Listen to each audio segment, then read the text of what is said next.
Siren మోగింది. ఇవాల్టి నుంచి షూటింగ్స్ బంద్ కానున్నాయి. ఈ మేరకు తెలుగు ఫిలిం ఎంప్లాయీస్ ఫెడరేషన్ సంచలన నిర్ణయం తీసుకుంది. 30% వేతనాలు పెంచాలని, వేతనాలు పెంచితేనే షూటింగ్లో పాల్గొంటామని తేల్చి చెప్పింది. వేతనాలు పెండింగ్ పెట్టకుండా ఏ రోజుకు ఆ రోజే ఇవ్వాలని డిమాండ్ చేసింది. ఇతర భాషల సినిమాలు, వెబ్ సిరీస్లకు ఇది వర్తిస్తుందని ఫెడరేషన్ స్పష్టం చేసింది. తమ డిమాండ్స్ కి అంగీకరించిన నిర్మాతల సినిమా షూటింగ్స్ కి హాజరు కావాలని కార్మిక సంఘాల నాయకులకు ఫెడరేషన్ సూచించింది.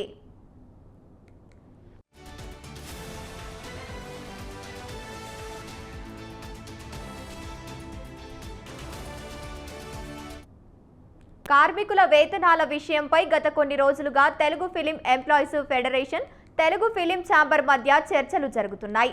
ఈ క్రమంలో ఫెడరేషన్ నిన్న సర్వసభ్య సమావేశం నిర్వహించింది. వేతనాల పెంపు విషయంలో కోఆర్డినేషన్ కమిటీ చైర్మన్లుగా వీరశంకర్, సయ్యద్ హుమాయూన్ను నియమించారు. ఈ సమావేశంలో పలు కీలక నిర్ణయాలు తీసుకున్నారు.